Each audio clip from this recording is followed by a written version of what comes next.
No more lies. Can't hide the truth. Seek within.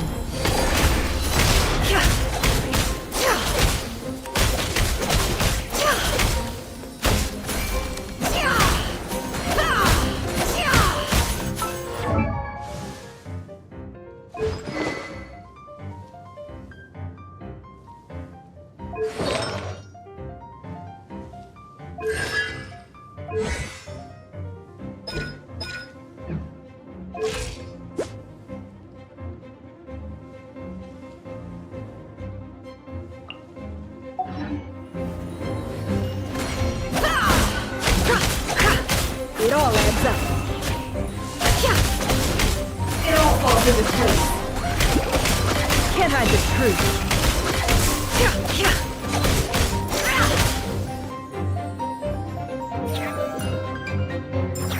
It all adds up.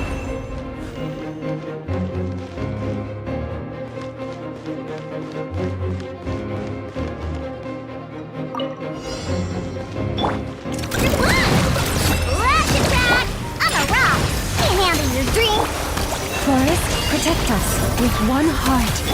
No more lies. Let's see what you're made of. The mystery unravels.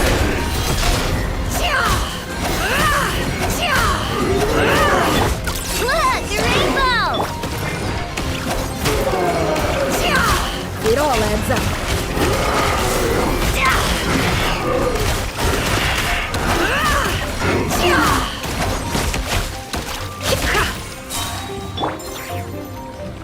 For the everlasting forest.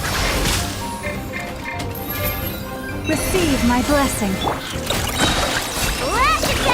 The deception ends here.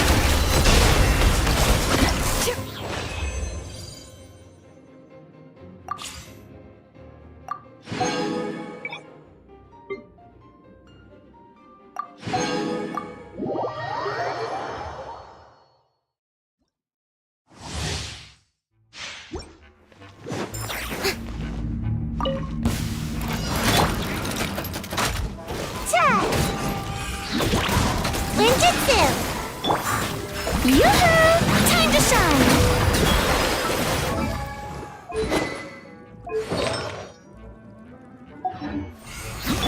At the frying pan, into the fire! You're toast! I'm going in!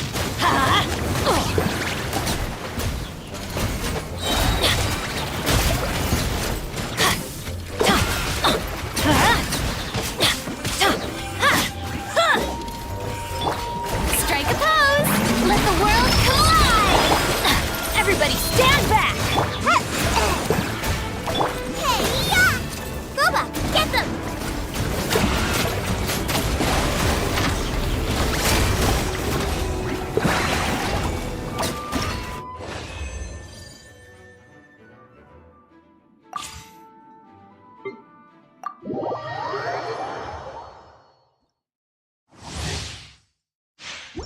Time to act. Let me weave you a verse. Dodge this! This moment will be frozen in time. Nice and spicy. You're toast. I'm going in.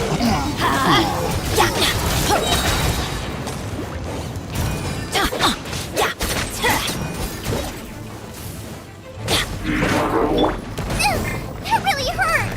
At the frying pan, into the fire. Cool it! Oh, so sorry.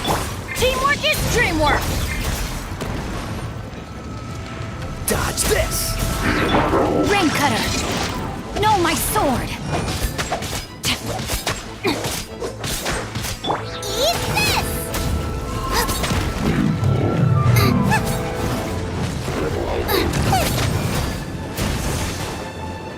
This moment will be frozen in time. I'm going in! Nice and spicy. Rain outlines your fate. Witness the power of Gugwa.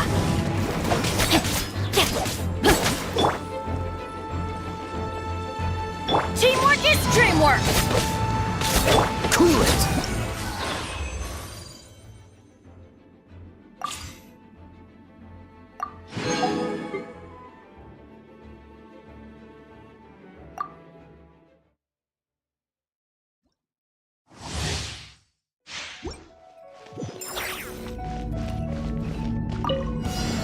It's my lucky day! More! By royal decree, Midnight Phantasm. our bond is strong. I'll settle this. Ring cutter.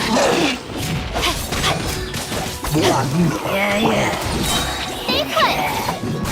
Ready, go! Midnight Phantasmagoria. Out of my way. Let me weave you a verse. Know my sword! Uglay, you're up! Hey, no! Lightning Purify! Stand with me!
It's been a few days since we said bye to the others in Nasha Town. Still no news about Rarer, though. Where could he have slunk off to? If only he was gone for good. But with all the trouble he stirred up before, there's no way we've seen the last of him. Hello! You must be the traveler in Paimon? Mr. Flint has been looking for you. Unfortunately, there's been a serious wild hunt attack over at the quarry. He thinks it's time to regroup and figure out a plan. The wild hunt? Oh, uh-oh. We better get over there, right away! Come on, let's go!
I can barely sense any Kuvaki at all. This whole area feels like a soulless husk. Looks like his appetite truly is insatiable. As if the power of that energy cannon wasn't enough. He's not seriously still getting stronger? What's his endgame here? That is, until this morning, when a ratnik found signs of wild hunt activity while out here on patrol. As you can see, the crystalline itself is physically intact, but the Kuvaki it contained is all but completely diminished. And we're sure that Rarir did this. Who else? He's the only one who could pull off a stunt like this. Kuvaki loss has reached critical levels. Reikir of Solnari set to maximum threat level.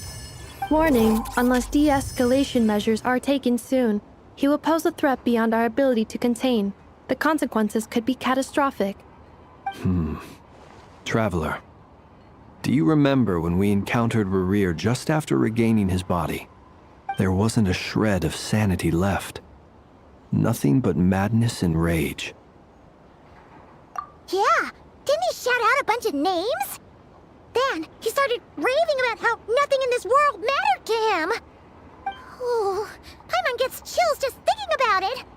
Oh, but the thought that he's still out there, lurking somewhere in Notcry, waiting for his chance to strike? Oh, even chillier. Last time we fought, we were already at a disadvantage.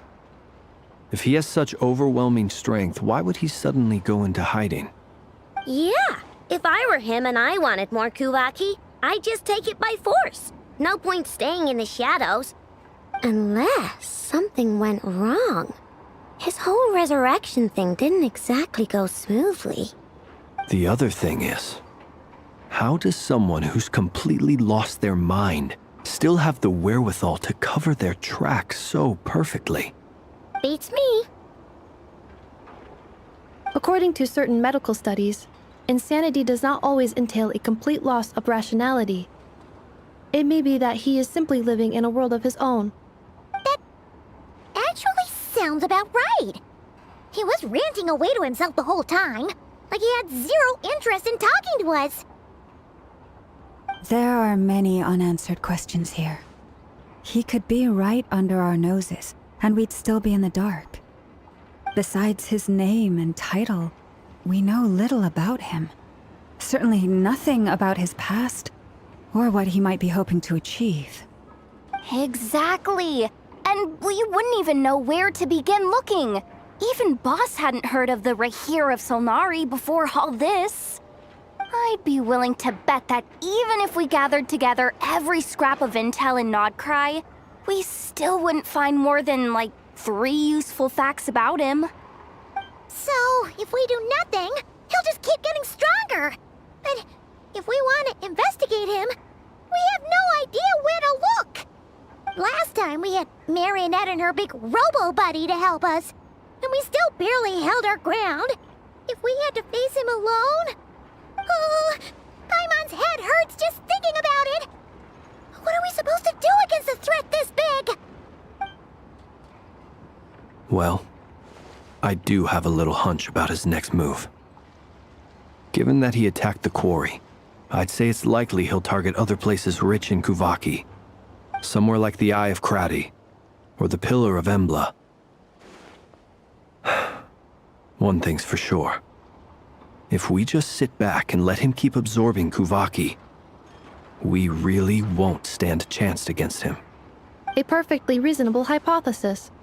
However, it is worth noting that these two locations are quite far apart.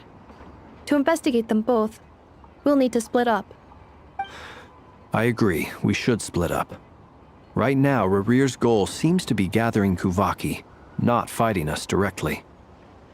Once we're done, let's regroup on Hisi Island. Wait, why Hisi Island? If I recall correctly, your largest goddess statue was carved from Kuvaki-rich ore, was it not? That's right. Yes, it could well be a potential target of his. I should head back and start evacuating the pilgrims.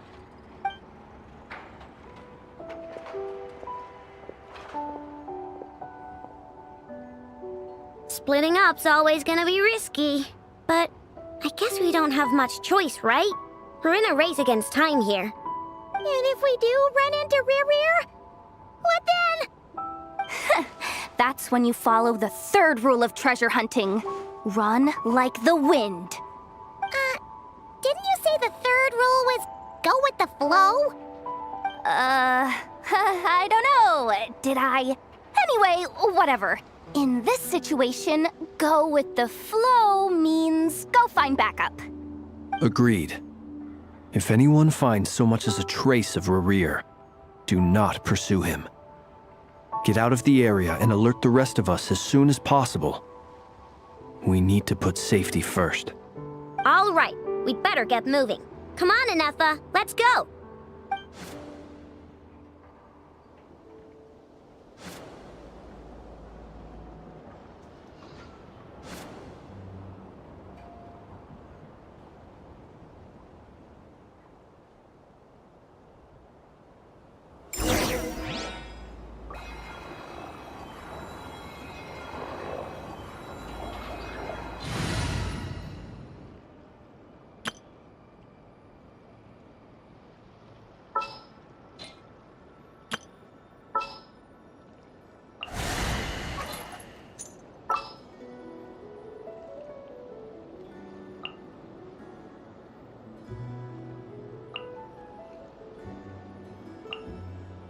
I want to help.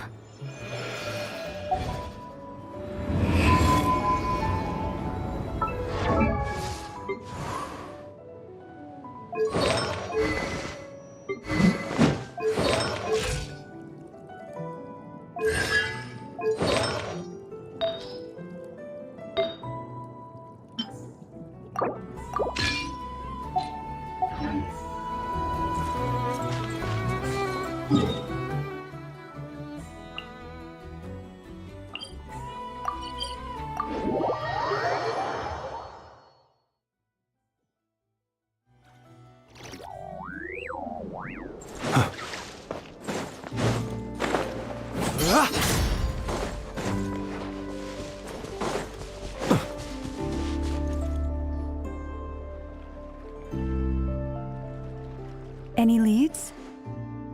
Nope. Diddly squat. No clues to where he might be hiding. It's like he's a ghost.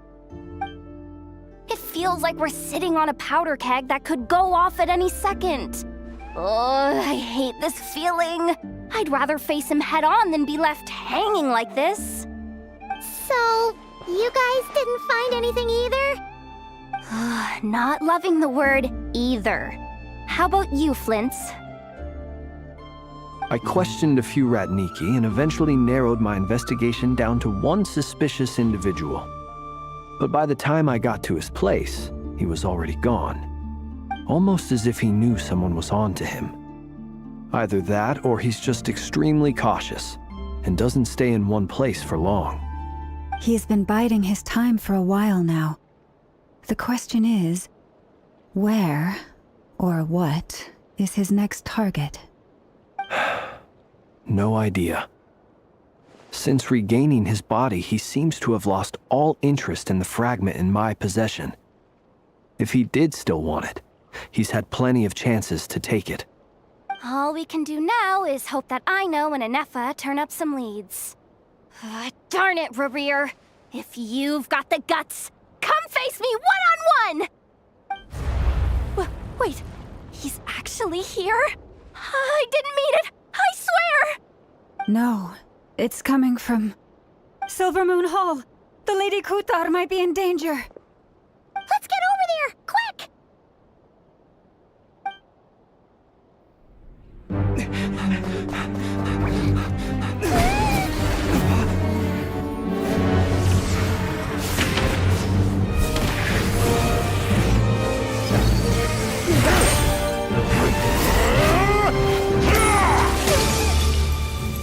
Kutar! あ Kutar! っ Kutar! あ Kutar!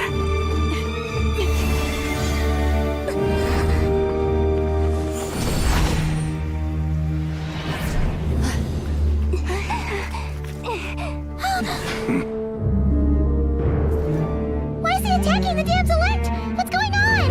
No time for questions. Stop him!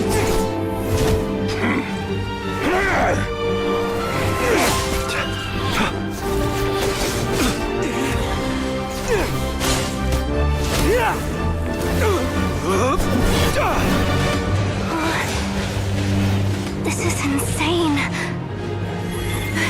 Yehuda, get Kutar out of here! On it.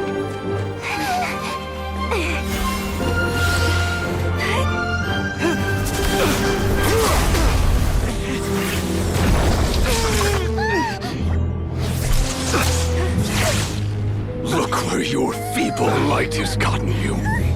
Now, you shall plunge into darkness. Thalindus, soon, I will find a way. Watch out!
That was too close!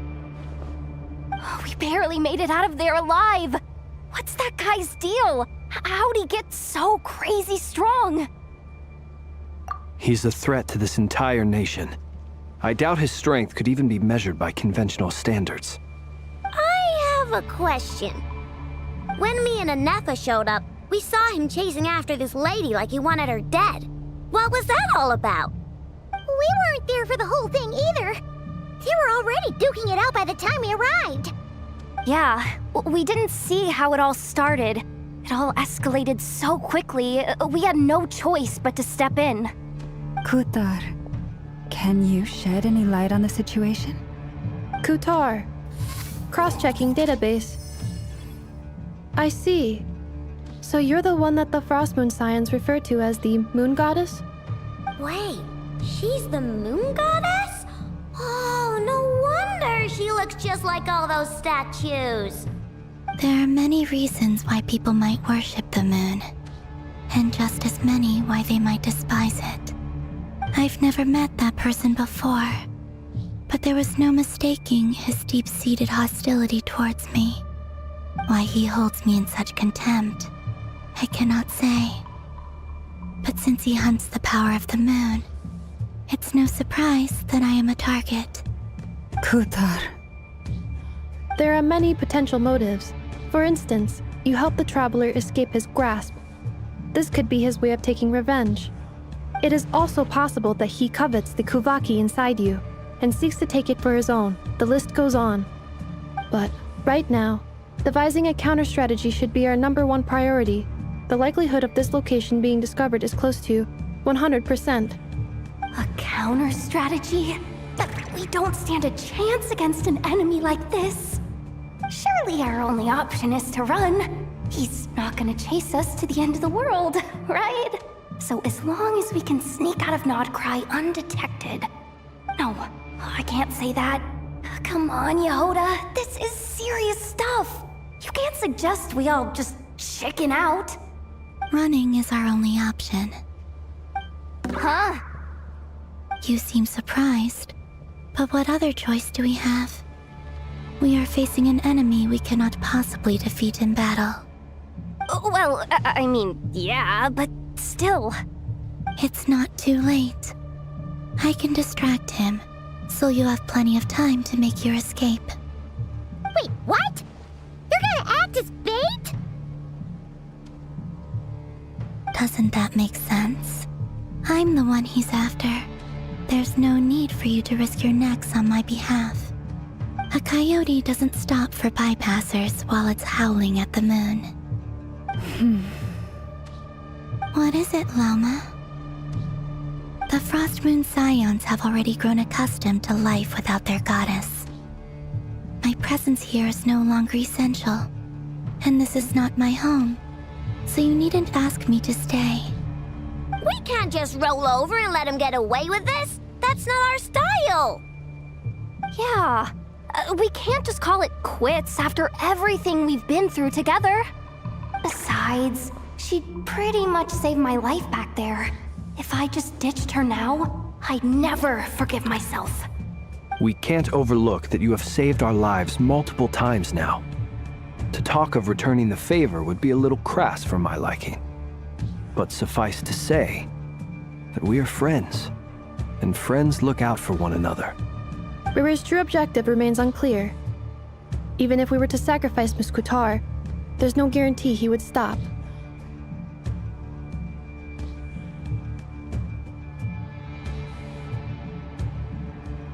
But Kutar, I know why you left the Frost Moon Scions so long ago. It was because people started treating prayer as a form of trade. They would make self-centered wishes, force you to accept meaningless offerings in return, and then expect you to perform miracles for them, as if that were their entitlement. If it were me, I might have walked away too. But I believe that time can change everything, and that sometimes it takes losing something precious to appreciate its true worth. After much reflection, I've realized that this was never about whether the Frost Moon Scions need you. Any relationship based on need is purely transactional. What I truly hope is that you'll choose to stay, not out of obligation, but as part of our family. You were born here, and now you've returned. Who knows? Perhaps it was the moonlight that guided you home. thank you, Lauma. But my power is on the wane. I'm afraid I will be of little use to you now. Very well then. I'll do as you say.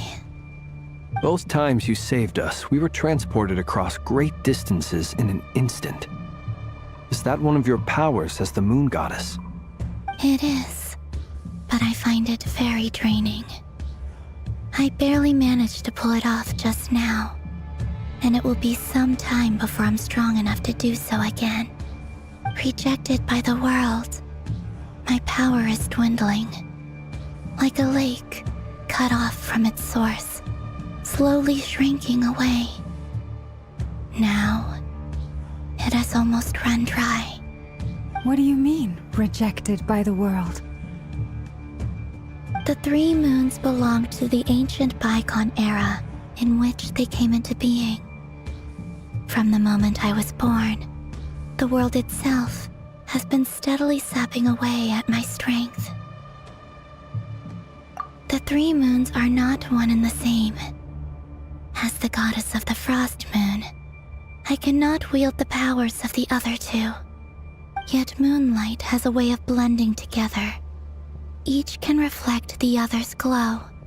So when our fingers touched, I was able to restore my strength by drawing Kuvaki from the eternal moon's marrow. But this method of recovery is painfully slow. If only we could find the... It's the Wild Hunt! Even faster than we expected. We'll have to finish this conversation later. See how those Wild Hunt creatures are running away from us. They're likely just a scouting party, which means Rerir won't be far behind. Then what are we waiting for? Let's get the heck out of here!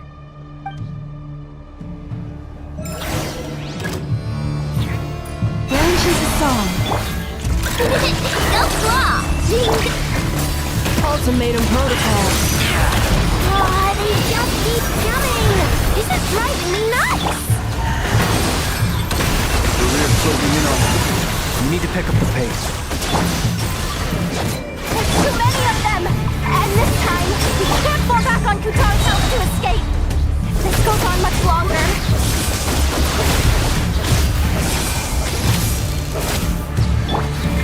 Look! The rainbow! Annihilation mode.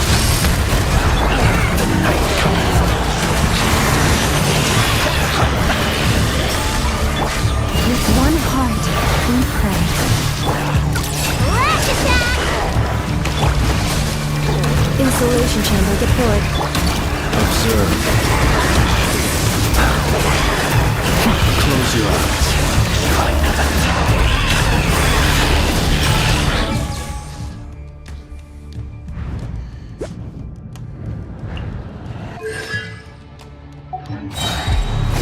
The long sleep beckons.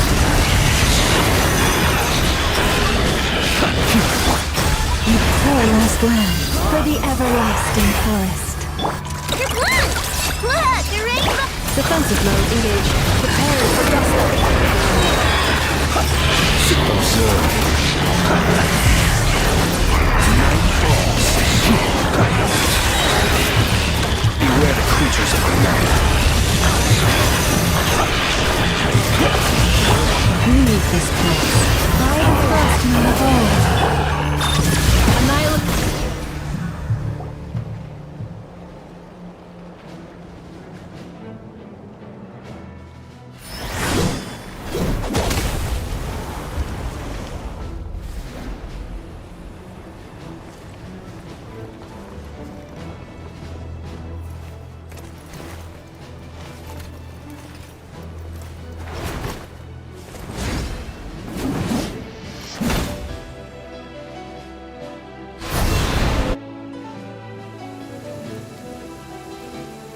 What's the matter? Bit off more than you could chew? Who are you? Uncle Varka! You're back from Amspartnir? Whoa! You're Varka? Grand Master of the Knights of Favonius? We could save the intros for later. Right now, let's get you all out of this hellhole. Follow me. I know somewhere you'll be safe. Oh, is that where I think it is?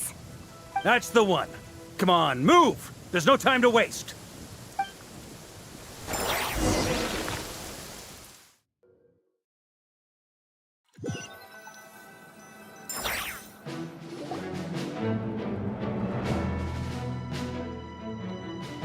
Wow! Where are we? This is so well hidden. Well, that goes without saying. This is the Knights of Favonius' meeting place in Nodcry, and a contact hub for the Northern Intelligence Network. AKA, the black market of intel. No matter what faction you're with, it's the place to buy and sell information. Their headquarters are in Nodcry, but they've got contacts in every nation. As an expeditionary force on foreign soil, working with them has offered us the most effective way of getting our hands on reliable local intel. This is where we meet, so naturally, it's secure. Anyway, where were we? Folks from Nodcry should be pretty familiar with me by now, but I believe this is the first time we've met. Allow me to introduce myself. I am Varka, Knight of Boreas, and Grand Master of the Knights of Favonius. We've heard all about you. This meeting's been a long time coming. You look way younger than Paimon expected, but you definitely have that Grand Master vibe. Well, I'm no spring chicken. Just not showing my age yet. Definitely feeling some of that back pain today, though. Rushed back from Amsfartnir without a wink of sleep, only to get right into another fight with that freshly revived maniac. Another?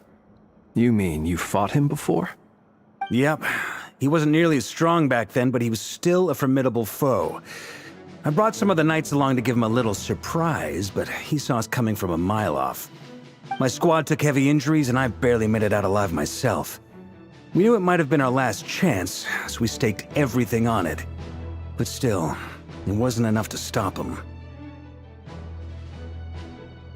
I tried tracking him down afterwards, but he didn't leave a trace. Even in his unhinged mental state, he's as cautious as any trained operative. So, I decided to come find you.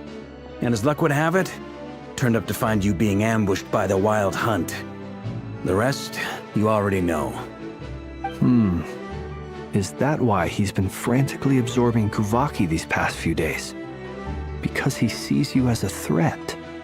Maybe I'm part of the equation, but even if I weren't, I'm sure he'd still be gathering power. He's clearly working up towards something. Note to self, Uncle Varka's strength rating officially upgraded. Guess it's my turn to ask questions now. So, what exactly has been happening in Nodcry? Why is the Wild Hunt returned in humanoid form? And why is it after you? That's a long story, but I'll try to make it quick.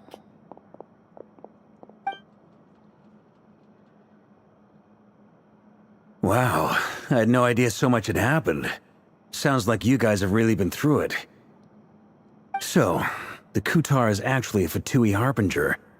And all this Wild Hunt activity in Nodcry is the work of the Raker of Solnari, one of the 5 sinners. That's a lot to take in. Need some time to wrap my head around it all. I'm truly sorry, Mr. Varka. You stood with us against the Wild Hunt, and did everything you could to stop it from escalating into a full-blown catastrophe. And then, the one time you're away, it all comes to a head and all your hard work gets undone. You've got nothing to apologize for, Miss Moonchanter.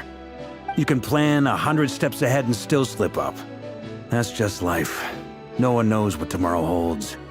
You can't predict which way the wind will blow next. And, to be perfectly honest, I can't say I'm surprised. For all the times we've defeated the Wild Hunt in the past, we've never been able to completely wipe it out. Turns out, we were just delaying the inevitable. But now that a new variable has come into play, fate may well take a different course. A new variable? You mean us? Who else? And in a strange way, I think his resurgence might not be an entirely bad thing. The Wild Hunt is like an unrelenting force of nature, but Rerir is an individual with an agenda. He's gotta have a weak spot somewhere. That said, while I was explaining everything just now, some of the points that Mr. Flint's added caught my attention. You mean about our mystery ally? That's right.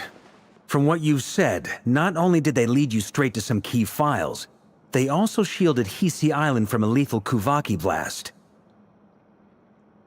I don't know who or what could pull something like that off. Heck, even Miss Columbina doesn't have a clue.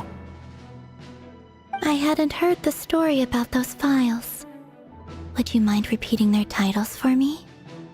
Wild Hunt Phenomena Log, a Nodcryan Ratnik's Field Journal, and Kuvaki Survey Log. Oh. No, still doesn't ring a bell.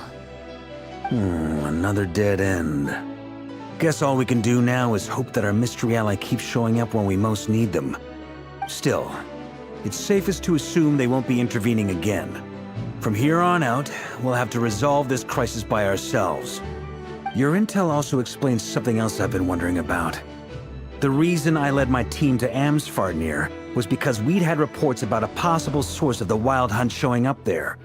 But once we looked into it, it turned out to be a red herring. I don't know who was behind it, but clearly, it served its purpose. I doubt it's by chance that he happened to make his comeback while my attention was diverted.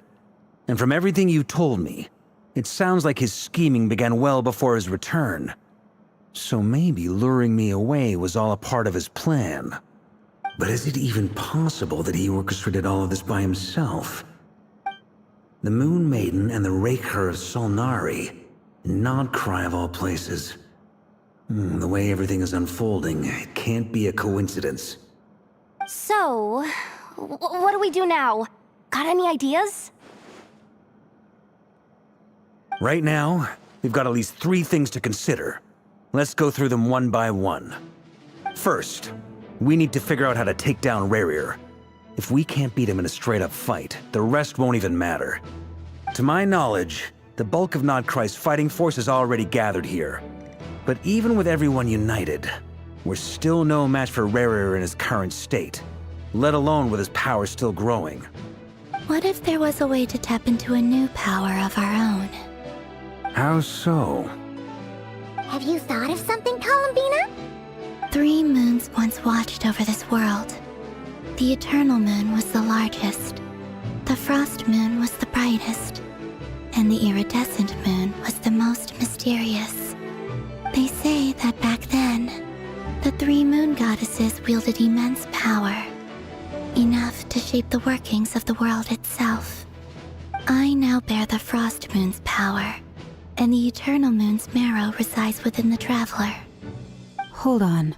Are you suggesting... The iridescent moon, the last piece in the puzzle. That's right. If we can find the Iridescent Moon's marrow, I will be able to regain my strength much more quickly. The 3 moons are said to stir the tides and illuminate all things. Perhaps they hold further secrets beyond our understanding. According to my analysis, the solution is feasible. However, it is subject to one major condition. How do we locate the Iridescent Moon's marrow? I know a way, but... we will need to visit the Fatui's Experimental Design Bureau. The Experimental Design Bureau? Are you saying we need to involve Marionette? Yes. I must speak with Sandrone. It's a long way from here to the Experimental Design Bureau. There's a high chance you'll be spotted. You shouldn't go alone.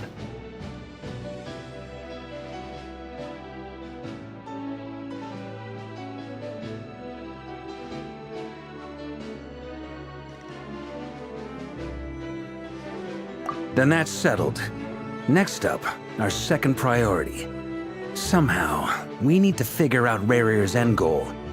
As you saw for yourselves, when he was still in his wild hunt form, everything he did was for the sake of recovering his body and resurrecting himself.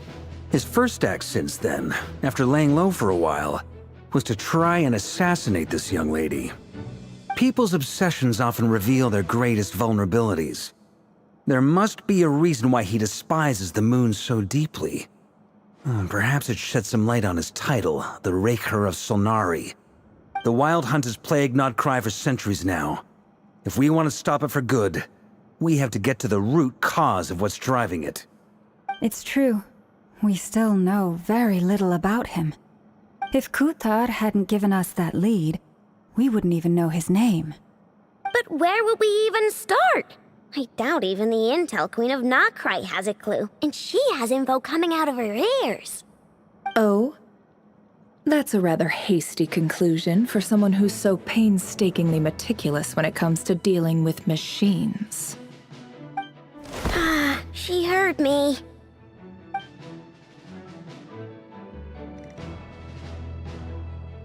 Boss! What are you doing here? I'm now asking myself the same question.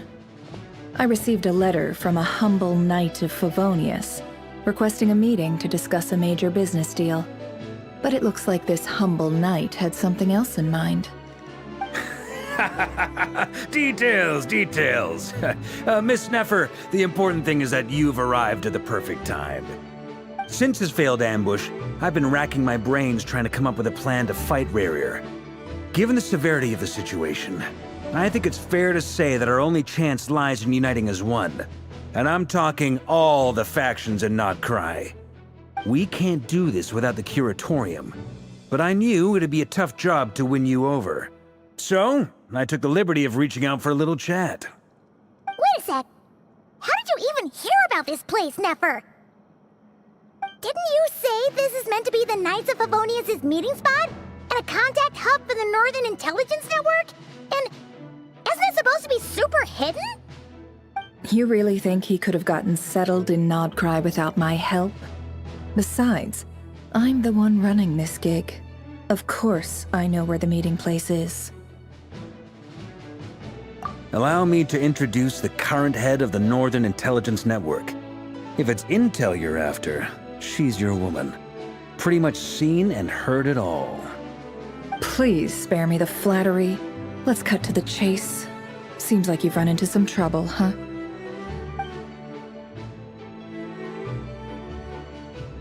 Well, this certainly qualifies as an unforeseen crisis. On behalf of the Curatorium of Secrets, I wish you all the best of luck. So you're just going to sit this one out?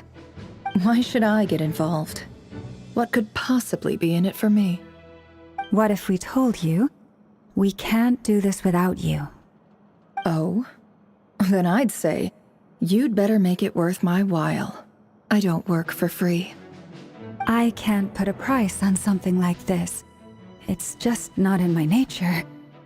But then again, you and I have always been polar opposites in this regard. So I can't exactly say I didn't see this coming.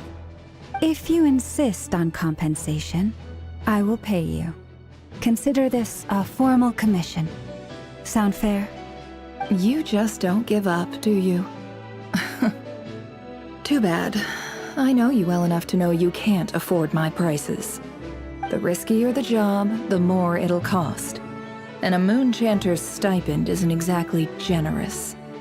Unless you're planning to start passing the donation box around among the faithful? Boss, just a thought. If they come up short, maybe you can take the difference out of my next few paychecks. Things got really dangerous during the fight with Rerir. If this girl hadn't saved me, I'd be ley line fodder by now. I'd be gone for good, boss. If there's any way we can make this work, I'd really like to help her. Please? I'm begging you. This is why I'm always telling you never accept favors. They are the hardest debts to repay. You have to be careful who you get involved with, or you invite all kinds of misfortune. Very well, Yehoda, I will help. But just this once.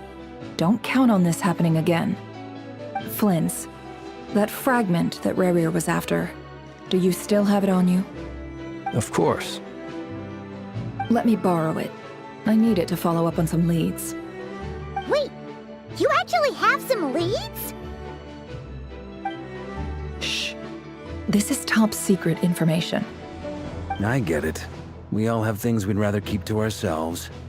Plus, I know we can count on you, so we'll leave the intel gathering in your hands. And that brings me to the third and final item. We need to find a way to distract him. We need time to make our move, so someone will have to stall him. I'm in for this part, no matter what. Anyone coming with? Count me in too. Come off it, you two. Quit playing heroes. I'm way ahead of you here. Nefa did a scan of the Moon Goddess's Kuvaki signature, and we're gonna use it to make some decoys over at the Kramkake craft shop. Anyone who's in, follow me. Once they're ready, we'll deploy the decoys across Nagcry. So as long as the rest of you keep moving, he won't catch on to your scent and won't be able to track you down. I like it. Genius idea. No biggie. All right then, we'll split into 3 teams. Once your team has finished their mission, return here and wait for the others. Dismissed!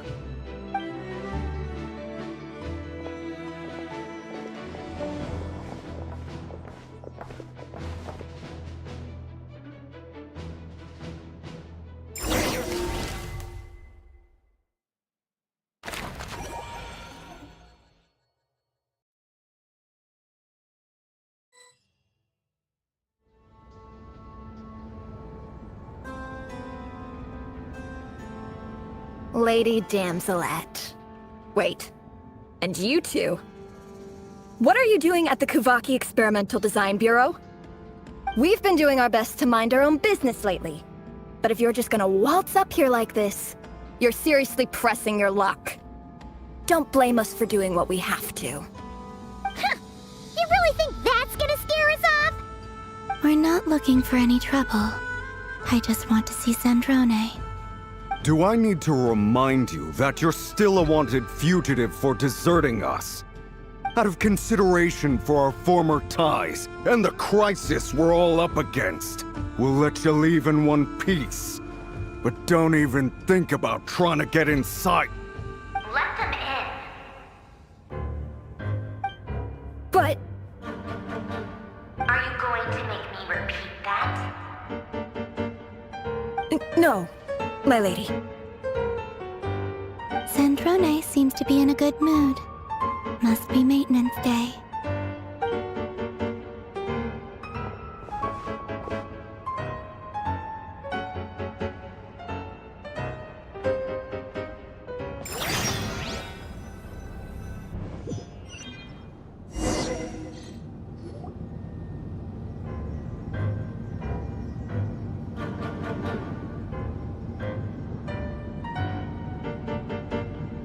So tell me, to what do I owe the honor this time? Actually, before you answer that, just so we're clear, we're not colleagues anymore, Columbina. I don't owe you anything. I promise it's nothing big. It seems like you've gotten the wrong idea here.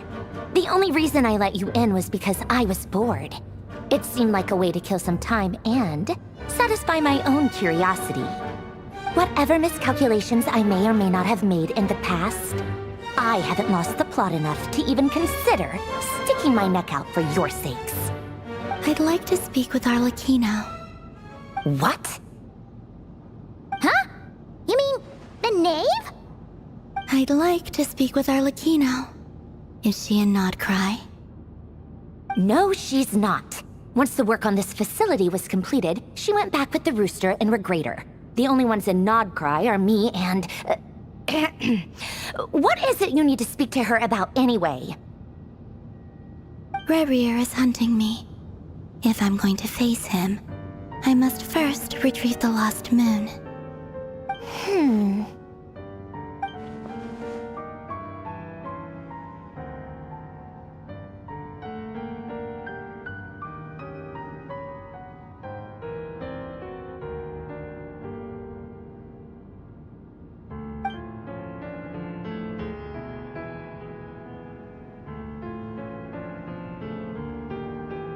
Is that a no, then? As if I need reminding. I was this close to settling things with him before someone decided to whisk me away to their weird little garden. Have you held any tea parties lately? Tea parties? Yeah, obviously. You don't seriously think we'd pack it all in just because you aren't here. If anything, they've been more eventful than ever. Just me, Arlecchino, and a bunch of insolent, insensitive guests who won't stop asking where you've gone. Oh, they've been a real joy. I bet you served them the worst tea you have. Just like you used to do to me when I upset you. Who cares about how good the tea is when there's no one around to drink it? I keep losing people. First Rosaline, now you. I'm running out of people who can make me laugh. Honestly, what could be more ridiculous than the multi-centenarian goddess, who's only ever had the plain herbal tea she received as offerings? You'd always brew a different type of tea for me each time. Was it really just to see how I'd react?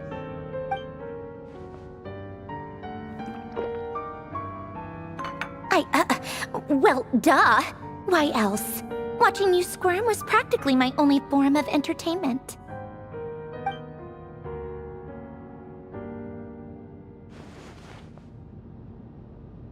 Oh, yeah. And Capitano sometimes used to bring Tartaglia around, too. But I guess we won't be seeing him again. Well, I guess we are overdue for a get-together. Polonia! Have Favronia pass a message to Arlecchino for me. It's time for tea. Will suffice. Pass along a message for me, too, if you would.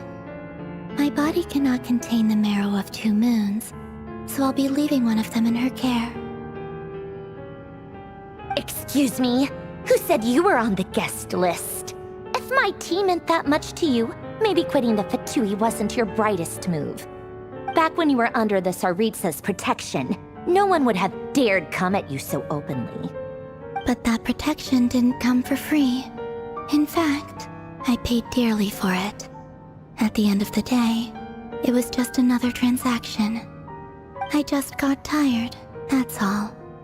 I never wanted any part in their grand ambitions, and I've had enough of being treated like a bottomless supply of power. It brings back memories from the old days, when I was still worshipped as the moon goddess.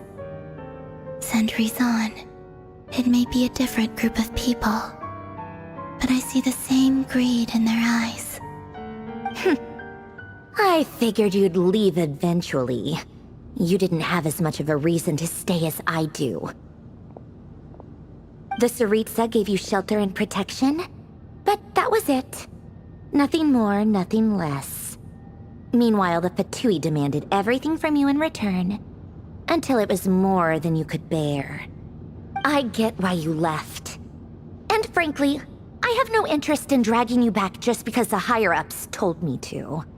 But if you keep hanging around with this riffraff, the next time we cross paths, we might be enemies for real.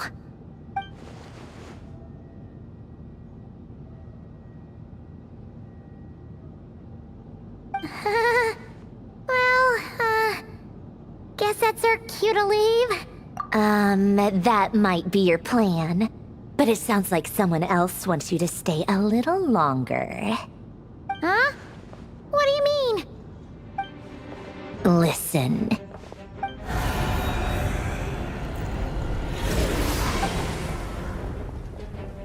My lady, it's the Wild Hunt. A horde of monsters is headed straight for the facility.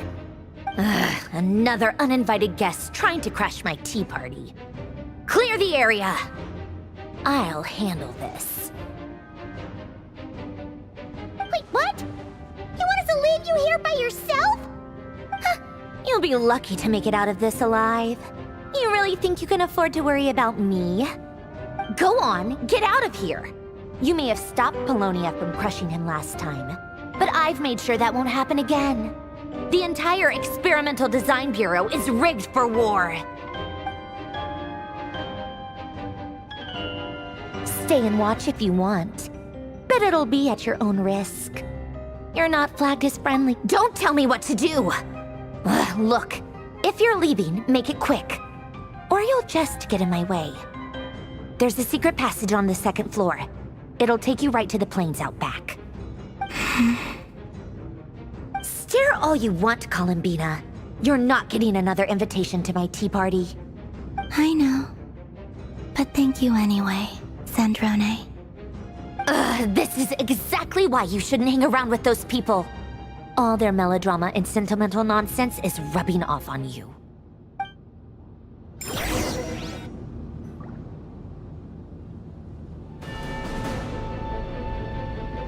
Come on then, Mr. Ray here. Let's pick up where we left off. It's your Wild Hunt monstrosities versus my beautiful creations. Let's see who comes out on top.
Apollonia! Get him!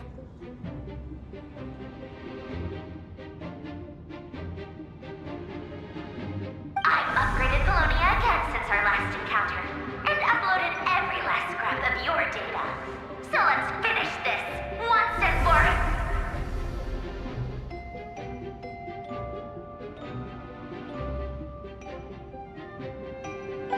She's not here. Where did she go? Hey! Over here, you big...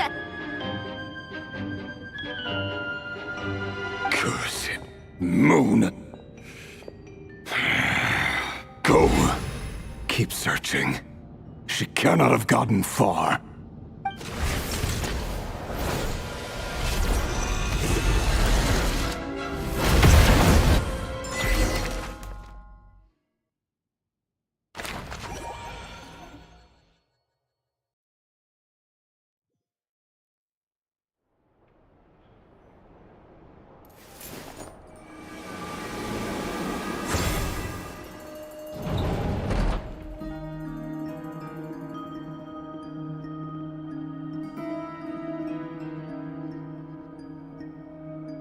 So this is your method for investigating Rarir's past. It almost looks like some kind of ceremony. Good deduction. But it's quite a different affair from what you're used to with the Frost Moon Scions. Whoa! First time I've ever been in here. Boss always said it was off limits, so I pictured some kind of creepy dungeon. But it's actually kinda nice. Oh, I guess this must be Sumero decor? That's where Boss is from. And that nice shopkeeper who sold me my treasure compass. I'm not sure exactly what you've got planned, but it looks like you're all set. When do we begin? Whenever we wish. But for some reason, I've got a feeling this isn't going to end well. I've never faced Rarir myself, but from what you've told me, his power is beyond anything I could imagine. I, on the other hand, am just an ordinary businesswoman. Our paths should never have crossed, yet here I am, forced to make an enemy of him. If you ask me, you're about as far from ordinary as it gets. So what are you saying? You're getting cold feet? Once I take a job, there's no backing out. Still, I have to ask myself if the power I'm relying on will even work on an opponent of this caliber. And also how to make sure I come out of this alive if things spiral out of control. Death is the one thing we can take for granted. It is the great equalizer, however fortunate or unfortunate we may otherwise be. So it's important to consider how to spend what lifespan we have left.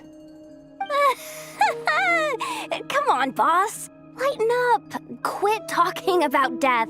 It's bad luck. For once, I agree with you. When you're up against a foe like Rarir, there's no such thing as being too prepared. Is there anything I can do to help? That won't be necessary. I've already made up my mind. Time to cash in a precious favor I've been saving for a rainy day. Yehoda, I need you to find someone for me. The sooner the better. Eh? Find who? That shady merchant who sold you an overpriced treasure compass the other day.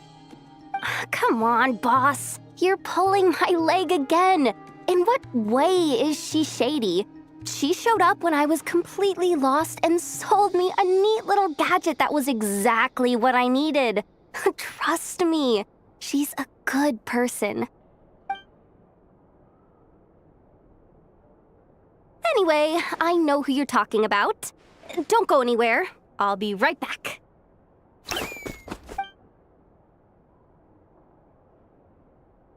Quit grabbing me. I genuinely can't run any further.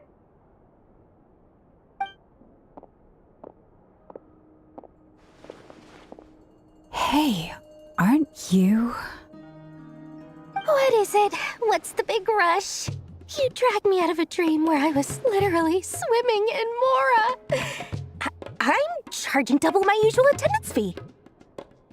See, look how easygoing she is. After that rude awakening, she could have completely snapped at us. But instead, she kept it together and just asked for an extra fee. Dori Sangama Bay? I never would have pictured you two doing business together. If you want to make it big in Nodcry, it's all about connections. Lady Nefer just so happens to have a lot of intel that interests me. And she also did me a big favor in the past. It was back when I first arrived in Nodcry. My trusty assistant, the genie in my lamp, had an adverse reaction to the Kuvaki and fainted. And when you know it, that's when I suddenly find myself in a life-or-death situation. Good thing my compatriot was there to swoop in and save the day. I've been giving her a 30% discount off all of my goods ever since. Now, so that no one here feels left out, I'm willing to extend a 20% discount to fellow friends of Boss Nefer. Plus, any other friends you send my way will enjoy 10% off. Huh, what can I say? The great Lord Sangama Bay is nothing if not generous. So, let me guess. You've run into some trouble? I've got everything you could possibly need, and the more you buy, the more you'll save. You guessed correctly. What have you got in the way of survival gear? The one type of gear I've never been short on. What are you looking for? A jetpack fresh from the Academia's labs? An ancient suit of armor dredged up from the bottom of the sea? At the very least, I need to know what kind of opponent you're dealing with here. If even you're worried about staying alive, it must be pretty serious. What if I told you it's someone with the power to bring a nation to its knees? Is that so? Then we really are talking top-shelf treasures. I don't have anything like that in stock right now. I'll have to ask my supplier. Your supplier? A powerful woman, make no mistake. I can't reveal her identity, but luckily for you, I hear she's planning to visit Nodcry in the near future. If you're willing to wait, I can ask her when she's here. Can't say exactly how long that'll be, though. Then, let me put it another way. What would you do if you encountered an enemy like that? Roll over and serve yourself up on a silver platter? Of course not. I have a handy little trinket from one of my generous suppliers, which... Hold on. What exactly are you getting at? No, no! This is for my personal use only! Let's just say I'm borrowing it, all right? Just for insurance purposes. You'll get it back later. Favors are the worst kind of debt to owe, and now you've got a chance to repay one. A win-win situation, don't you think? Fine. You can borrow it for 5 days. No, make that 3. And for every extra hour after that, I'm charging you 1 million mora. Deal? Deal.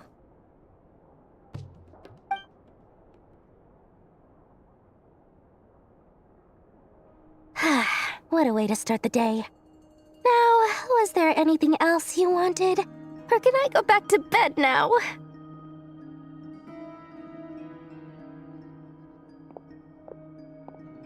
That will be all. Take care now. Don't trip up on your way back, friend. See you later! You're my favorite shopkeeper.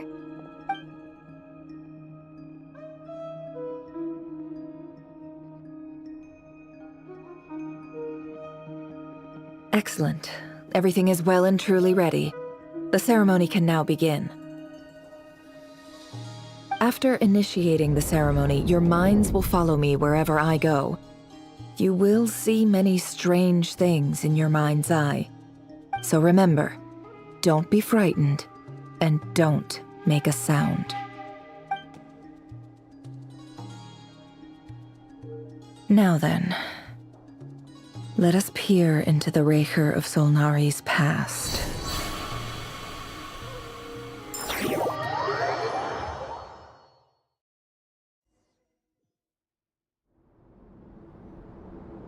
I made it. I don't recognize this style of architecture. Must be Conrian. Simple furnishings, table and chairs. It's a more ordinary house than I might have expected. Looks like the fearsome Raker of Solnari came from surprisingly humble beginnings. Unless this passed for luxury in Conria. Unlikely. It was said to be a very prosperous nation in its heyday. Anyway, I'll keep exploring.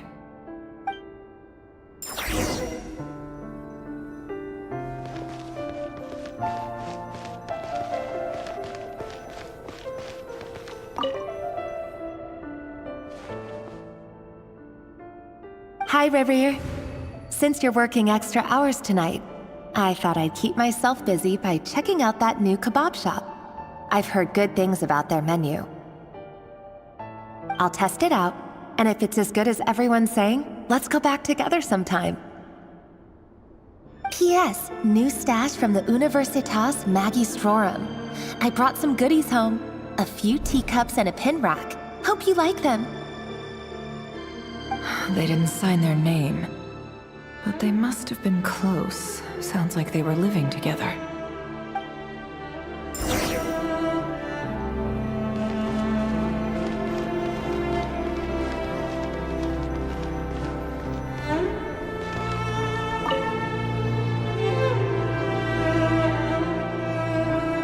I went over to Joseph's for drinks today. They have a fine collection, but I went alone. Felindis was tied up with something and couldn't make it. Joseph asked why I came alone, but I didn't really have an answer. He then went on to ask about other things. If you ask me, someone who asks that many personal questions is too nosy for their own good. But if he invites me again, chances are I'd still go. Felindis. That's the same name Rerir mentioned. Grain imports keep falling. If things don't pick up, we'll soon be back to meat and mushrooms only. Honestly, I'm not a huge fan of that new type of mushroom everyone's been into lately. Didn't it start out as a lab-grown variety? I heard it's even mildly corrosive. Seriously, why would you even eat something like that? I don't care if it's an impressive feat of alchemy. That just isn't the kind of thing I like to eat. Grain has to be imported, and they're eating a diet of mostly meat and mushrooms. Could it be because Conria is underground, so it doesn't get much sunlight? That would explain why they use so much stone in their buildings. They even use alchemically modified strains for food. Seems like the people of Conria don't have many options when it comes to dining. I've just about saved up enough now. Time to buy it and keep it somewhere safe. Making a big purchase. I wonder what it is.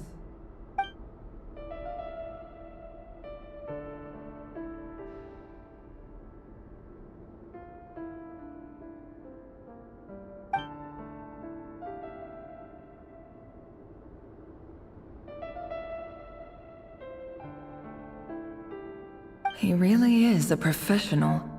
No wonder he's so good at covering his tracks. Despite what he's become, it seems like he's retained certain habits, at least in this regard.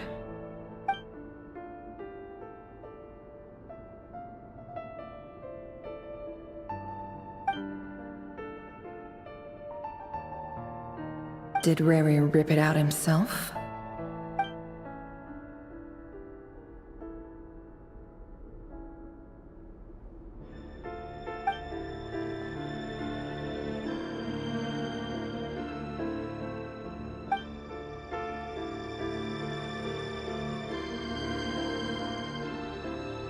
Before I met you, I was convinced that my heart was nothing more than a stagnant pool. The burial place of a fallen moon. A withered, windless grove where the waters rested forever unrippled. It was you who helped me see that my heart hadn't entirely withered away. That it could still beat to the rhythm of love. This is just trivial sentimentality from the looks of it. Why would he go to the trouble of hiding that? The burial place of a fallen moon.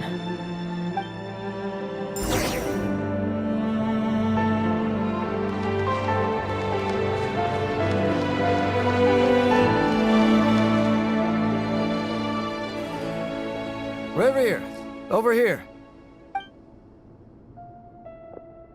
Dane! Oh, and, Vediflin here? What a surprise to see you here, sir. Hello there, Reverie. You need not address me so formally outside of court. He doesn't get that much free time, so I invited him over for a drink. Even the court prophet deserves a break every now and then, right?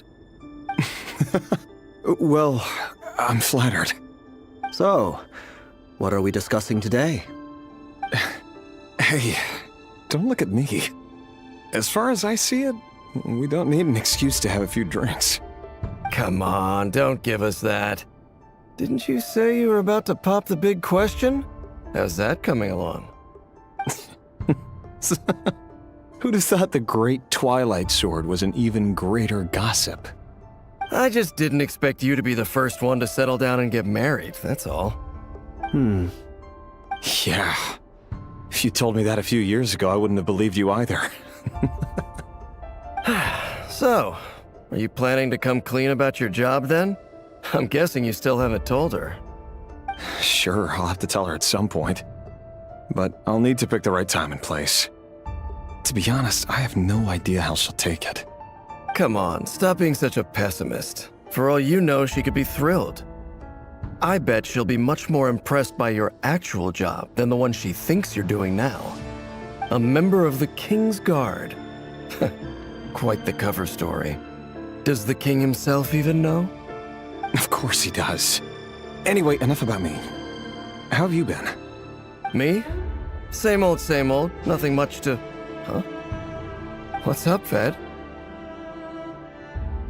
It's nothing. Vediflin, Daneslif's elder brother. Renowned throughout the court of Conria as the Visionary, and said to possess a wisdom far beyond the reach of any ordinary man. And yet, despite the gulf between us, he seems to have something to say about me. Does he even know me? Does he see me as a friend of his brother, or just another of the Vinster King's blades? Why did he react so strongly? Was it really to do with what we were talking about? Brown, curly hair and brooding blue eyes. So this is what Rare looked like back in the day. Perfectly normal. No different from anyone else. As frightening as this monster is in the present, there's something even more unsettling about seeing the human he used to be.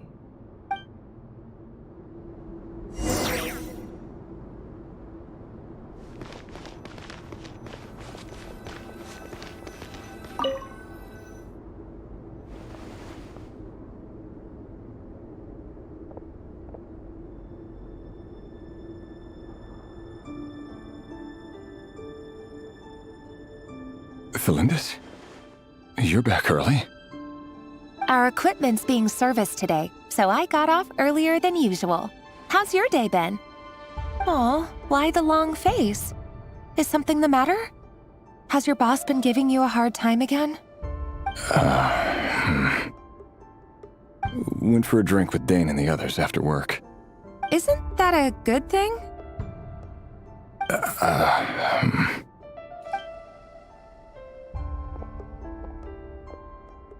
Vediflin showed up today, too. You know, Daneslif's older brother. Ah, Mr. Vediflin. Yes, I've heard of him. They say that everything he says ends up coming true. He overheard Daneslif mention that I'd recently proposed, and seemed to have an issue with it. But when I asked what it was, he kept it to himself. So, you're worried? You can be such a child sometimes, Reverie.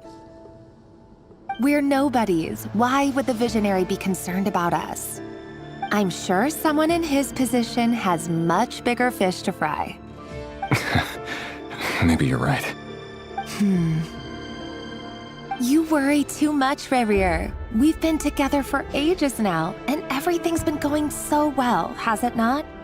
You've even proposed to me. So, you do remember. Tell me then. What's your answer? Like I said, I need some time to decide. You can't just rush into things like this. We may be nobodies in the grand scheme of things, but if we want things to work out, we've still got to plan ahead. All right. Take your time. Just don't keep me waiting forever. Nobodies. Sounds about right. In the eyes of people like Bettelfnir and Dainsleif, what do we matter? Can someone whose gaze is so fixed on the far-flung future even see the present clearly? Besides, the dynasty's fate rests with the king and his inner circle. Whatever I do, it won't make much difference. Meanwhile, every idea they come up with and every decision they make, it affects everything. These days, the king is lost in his research, and the purge of the Crimson Moon bloodline grows ever more intense. The opposition tried to speak out, but nothing came of it. And I'm under no illusions as to why. Because we eliminated them and got rid of their bodies. A man can have 1,000 reasons to carry a sword, but there are few good excuses to use it. Yet the king has never even considered a gentler approach, and he never will. What becomes of someone who kills on another's behalf? Can he ever find true peace?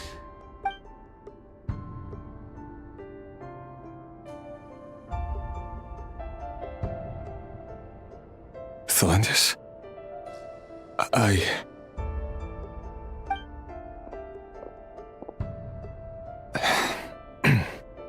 It's nothing. You were right. Fate has never smiled upon nobodies like us. But by the same token, it's unlikely to bear a grudge against us either. There's no reason we can't keep living happily together, cherishing the simple joys of each day as they come. See? You just need to stay positive, Revere. I can feel your warmth, your breath. You're right there, right by my side. Just seeing you makes me happy in a way I can't explain, and that's something that no one could ever take away from me. So smile, my love. Let go of that frown. You're right, Thelendis. I've just been overthinking things. That's better. Getting caught up about things like this will only ruin our evening. Speaking of which, all set for the ball tonight? I need to go get ready. You go ahead. I just have a few things to take care of, then I'll come join you. Even busier than the big shots, huh? Fine, I'll go get started. But don't be late. If you keep me waiting too long, I won't be a happy bunny. Relax. I'll be there. Seriously, though, you drive a hard bargain. You're really gonna leave my proposal hanging and still expect me to take you to the ball?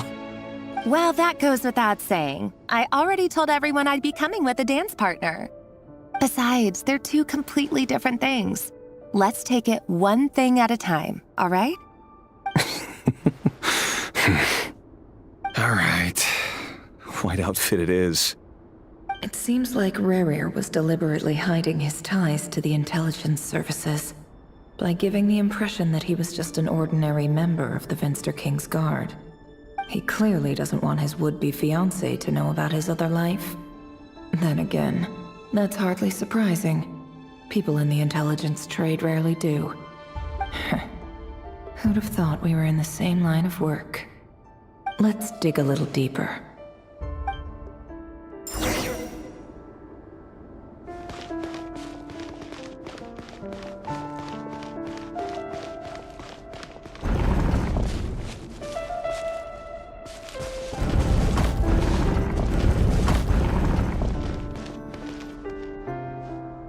Our last operation was a resounding success, and all thanks to you, Rayhir of Solnari.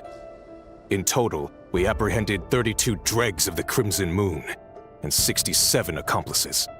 After all these years since the dynasty's fall, So many of them still linger on. Indeed, it cannot be denied. Yet it was destiny that the Crimson Moon should be overcome by the eclipse, and that His Majesty, the all-seeing Vinster King, now guides our nation on the path to prosperity. Conria has no further need for a dead moon. But alas, there will always be those who refuse to see the truth, choosing instead to romanticize the past. That's not entirely true. Much about the Crimson Moon era was worthy of remembrance, and that's exactly why they keep trying to see it restored. Many of its secrets remain unsolved to this day. As it happens, that's precisely the field of study my partner is devoted to. You still haven't told her what you really do for a living. Where would I even start? How do you tell someone that you're one of the king's hand-picked executioners? That your hands are steeped in blood?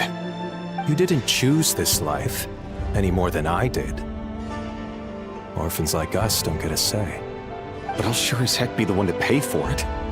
Speaking of which, we need to be more rigorous in the way we identify direct descendants of the Crimson Moon. Someone, it seems, has strong opinions about my future plans. Most likely my marriage in particular. I have a feeling that we may soon become targets of the Crimson Moon's retribution. Your concerns are not unfounded. They've taken out many of our colleagues these past few years, and for that very reason.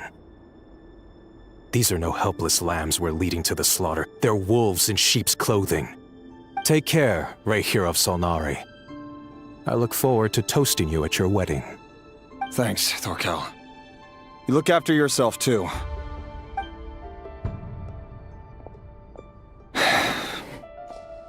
Thelindis, I never wanted to keep this from you.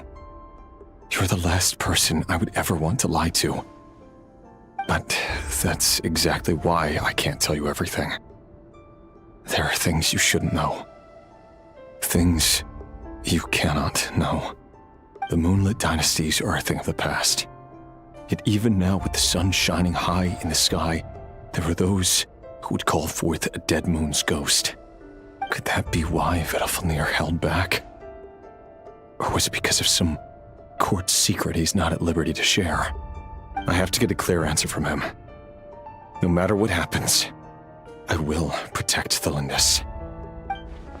Rerir seems to be very concerned by Vedalfnir's reaction. Vedalfnir and Dainsleif, the Visionary and Twilight Sword. So that's what they were really like. I've investigated this whole area now. There doesn't seem to be any other memories here. Should I try somewhere else? Wait a second. What's this black smoke?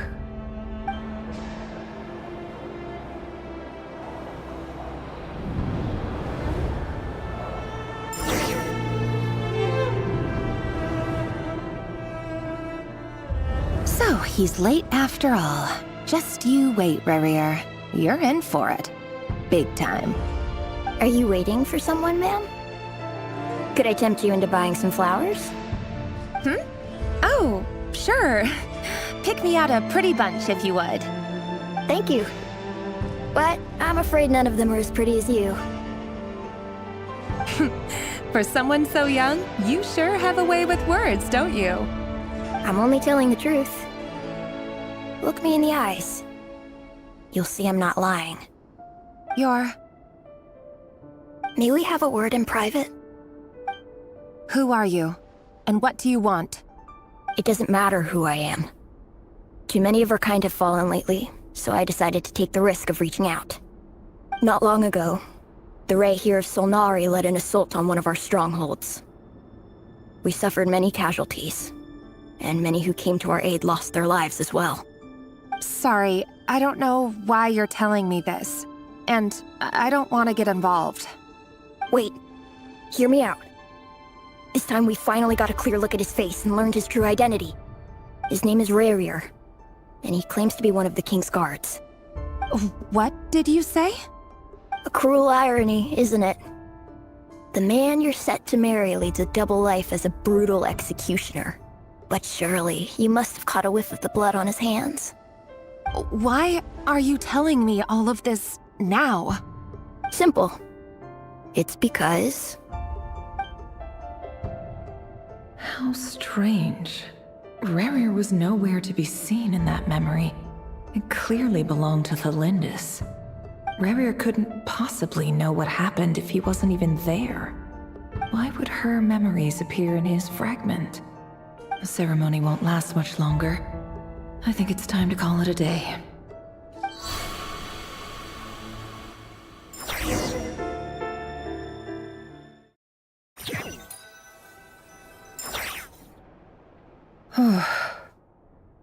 So that was your doing? Did you just pull us inside Rerir's fragment to spy directly on his memories? Any more questions, and I'll have to start charging. I had no idea you could do that, boss! Seriously, that was amazing! We're not worthy. We're not worthy! I gotta admit, though, I'm itching to see what happens next.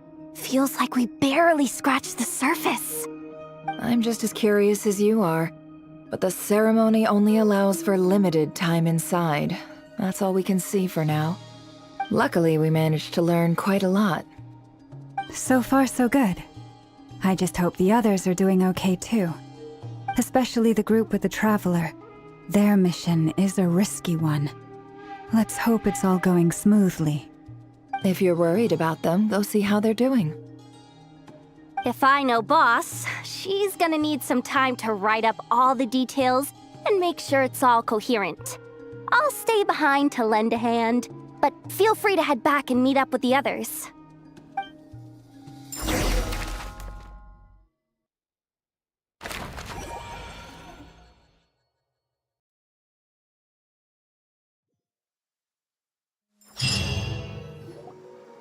Oh, they've been prowling around for nearly 2 days now. These things just won't quit.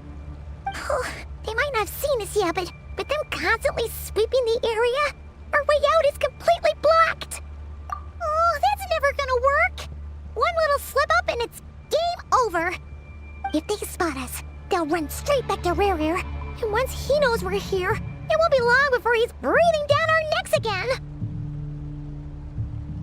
Oh, guess you're right. All right, time to zip it.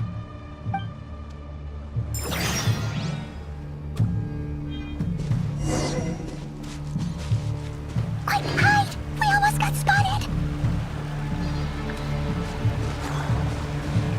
Phew, that was a close call.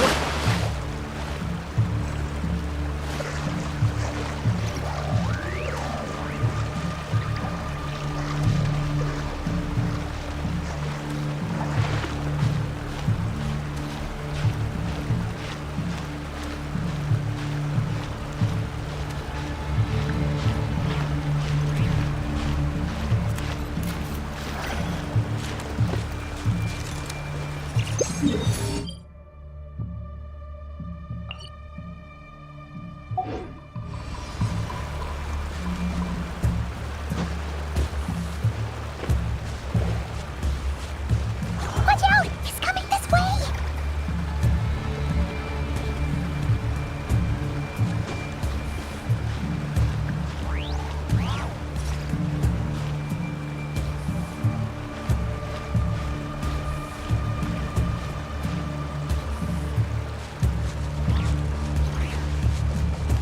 Keep going. We're nearly there. This is the final hurdle.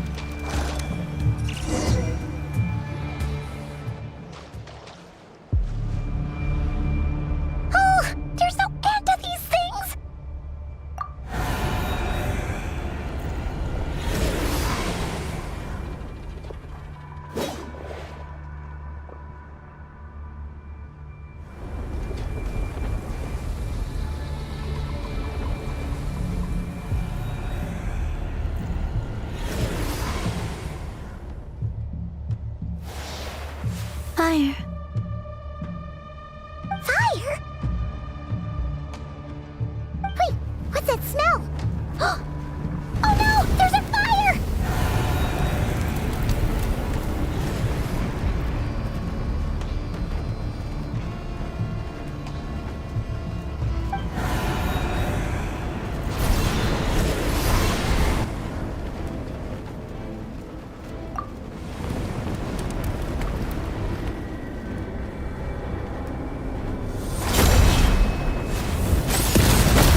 Sandrone was right. You look weak, Columbina. The old you would never have let such lowly creatures bar your way. Word has it that you did something for the Tsaritsa, and that's why you've lost most of your power. Freedom comes at a heavy price, doesn't it? It's Arlecchino! You came! Hello again, Columbina. And greetings, guests of the House of the Hearth. It's been a while, Arlecchino.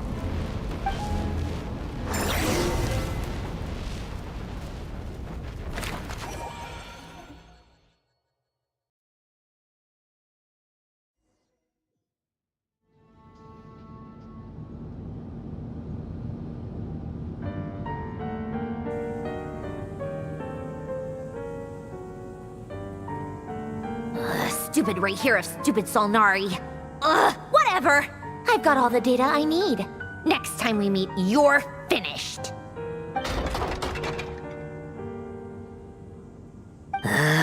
He sure doesn't pull his punches.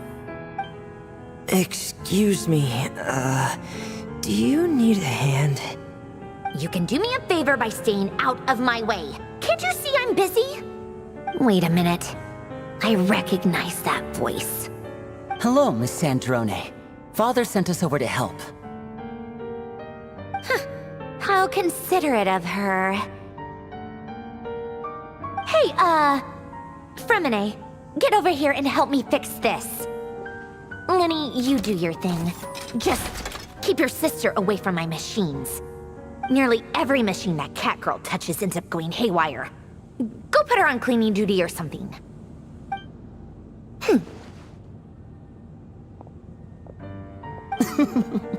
Then let's start downstairs. Fremine, we'll leave this place to you. You've got it. Wait a second. Pretty sure there's still some tea in the cupboard. If you want some, you'll have to make it yourselves.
It's a relief to see you all made it back in one piece.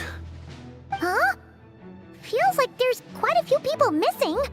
Where's Flint's and the others? And what about Nefer? I returned ahead of them. Flint is helping Aino and Anefa to set up the decoys and buy us some time. As for Miss Nefer... Boss is still wrapping things up on her end. She sent us back to fill you all in on the top secret intel we've been gathering. I see. Then let's get right into it. But first, who do we have here? You brought someone else in to help? Greetings. I was invited here to help as a longtime Tea Party companion of Columbina's. You may call me Arlecchino. Surely it can't be. Those eyes. Oh, where have I seen them before? Wait, of course. In those memories we just saw. The only Arlecchino I know is the fourth of the Fatui Harbingers. So either you share a pretty uncommon name, or you're more than just a Tea Party buddy. You're well informed, Grandmaster. A man from Mondstadt living all the way out here in Nodcry, and yet the people and affairs of Snezhnaya seem to hold a special place in your heart. Oh, the feeling's mutual. Sounds like you know all about who I am, too. A Fatui harbinger. The atmosphere in here just got really tense. Guess we can't just start trusting Fatui harbingers, even at a time like this. I must admit, though, I'm a little curious. Seeing as the moon goddess no longer belongs to the Fatui, what makes you so willing to put your neck on the line here? Nor does Nodcry belong to Mondstadt, Mr. Varka. Yet still, you're fighting for it all the same. Things don't always have to have a tangible payoff. Sometimes, stopping things from spiraling out of control is a higher priority than chasing the spoils of victory. Of course, I can't say there's nothing in it for me at all. But that's between Columbina and myself. Forgive me. I don't mean to doubt you. It's just that the Fatui really have been the source of many of our troubles. We have our own way of doing things here in Nodcry. But ever since they arrived, the Fatui have treated us with nothing but hostility. I know there's been a lot of bad blood between us in the past. I've done my utmost to avoid friction whenever I could. But sometimes fundamental conflicts of interest simply can't be settled amicably. That's why I'm here solely in a personal capacity. This has nothing to do with the Fatui. As a gesture of good faith, I'll be frank. I can help Columbina track down the iridescent moon's marrow, which will help her restore more of her power. Anyway, what else is on the agenda? Let's begin. She says she'll be frank, then completely skips over the details. Looks like she doesn't want to give away too many secrets after all. But she clearly wants to change the subject. It'd be awkward if I tried to bring it up again now. I guess we'll just have to go along with it. She's the fourth of the Fatui harbingers after all. One look and you can tell she's not someone you'd want to mess with.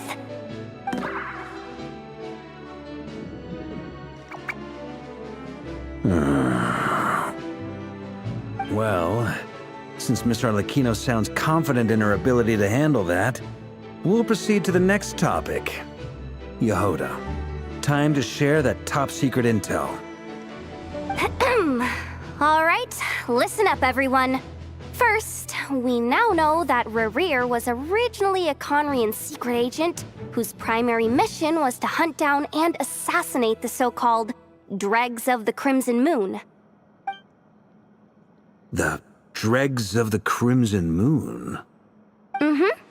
In the memories, there was a lot of talk about the Crimson Moon and Eclipse, and a whole bunch of other stuff from the time of Conria.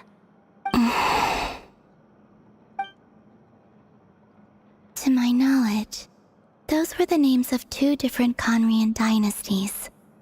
Long, long ago, it is said that the people of Conria worshipped the Crimson Moon, drawing a mysterious power from its reflection.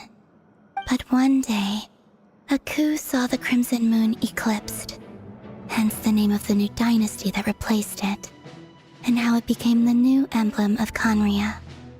Still, long after the Crimson Moon dynasty had fallen, the last ruler of the Eclipse dynasty, the Vinster King, still coveted the secrets it left behind. So, he sent the Rehir of Solnari to secretly hunt down the Crimson Moon's few remaining followers. In those days, Rerir showed no signs of madness. In fact, he was as normal as any other person.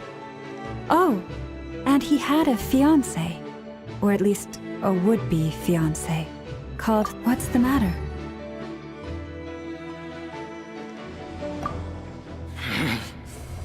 Verfnir, Freundaughter, Flinders.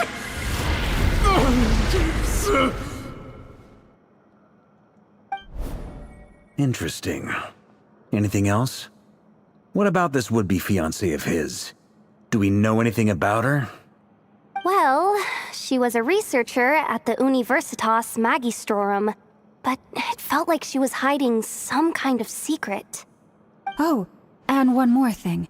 For some reason, Rerear's fragment also contains some of Thelindis' memories, though only a very small portion.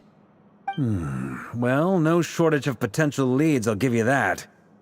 In any case, it sounds like we can conclude that while Thelindis was still around, Rerir appeared to be lucid and quite normal. Thelindis, it seems, must have been the one thing in this world that he couldn't let go of. Tell me, though, were these pure-blood Conorians we're talking about here? Why do you need to know that? Hold on. If she was a pure-blood Conrian... Oh yeah! Just like how it was with the captain! If we could somehow find her, do you think there's any chance Rerir might regain some of his sanity? It's possible, but it would take a miracle. We can't pin all our hopes on that. That merchant who Nefer knows, Dori Sangama Bay. Maybe we could hire her to look into it. All right, then. Let's keep working in our separate teams. Traveler, Paimon, Kutar, and Miss Arlecchino will go look for the iridescent moon's marrow. As for the others... On the way over here, I noticed that the wild hunt monsters had grown even more frenzied in their search for Kutar. At this rate, the people living here will be in grave danger too. So I'm thinking of gathering together some of our followers to go wipe them out. I'll head back to the curatorium and meet up with the boss. Feels good knowing we've all got something to be getting on with. Given that the Wild Hunt has been a lot more active lately, the Lightkeepers have likely begun their own operations too. If that is the case, someone will need to pass the news on to Flint's. I'll hold the fort for now, then discuss our next move with Flint's, Aino, and Anefa when they get back. All right then. Well, the clock's ticking. If that's everything, we'll be on our way. We'd better get moving too. We'll try to buy you as much time as we can. Relax. Just do your thing. I decided to call in some backup since things are getting so hairy. Our reinforcements should be here any minute now. Stay safe, everyone. Dismissed.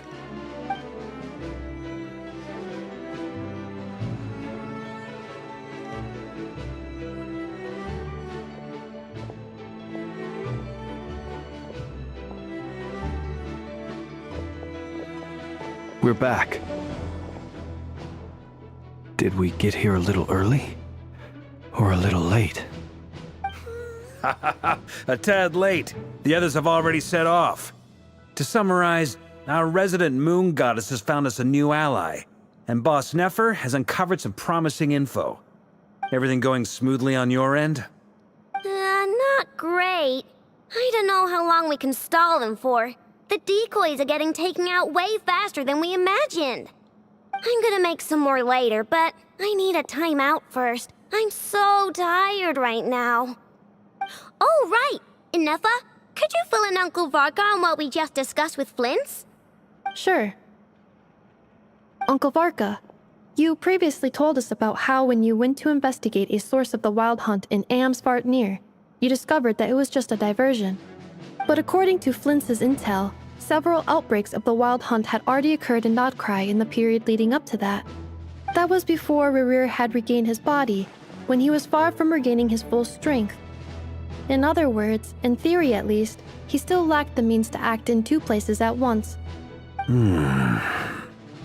Flint's, with everything that's been happening, the Lightkeepers across Nodcry are rallying to fight back against the Wild Hunt. They're gonna need your help. I know, I'm sure you're capable of coming up with something far more effective than decoys. But for now, you should stay here and get some rest. Anefa and I will head back over to Amsvartnir to see if there's anything I missed. I told you Uncle Varka would say that, didn't I? A deal is a deal. Not a word about my snack intake for the next week. Database updated. Reliability of Aino's predictions increased. What does that mean? They were betting on how you'd respond after hearing their intel. Ugh, it's the obvious choice, isn't it? That's hardly worth betting on. We already decided that Anefa should go investigate the situation over at Amsfartnir on her own. You might as well stay here and keep watch. Someone needs to hang back and oversee our strategy meetings. And besides, you still haven't fully recovered from ambushing Rerir. So I've ended up with the easiest assignment. Well, I appreciate it, everyone. See you when you get back.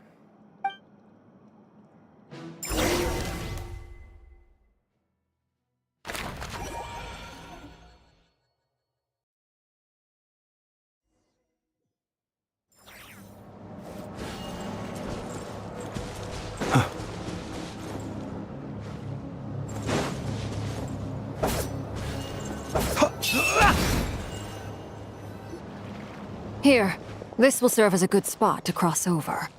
Arlecchino, hold up a second! Since you brought us all this way, would you mind telling us what you've got planned?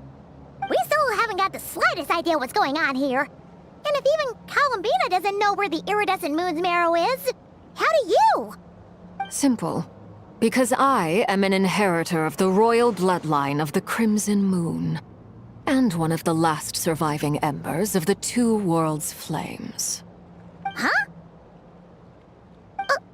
Are you serious?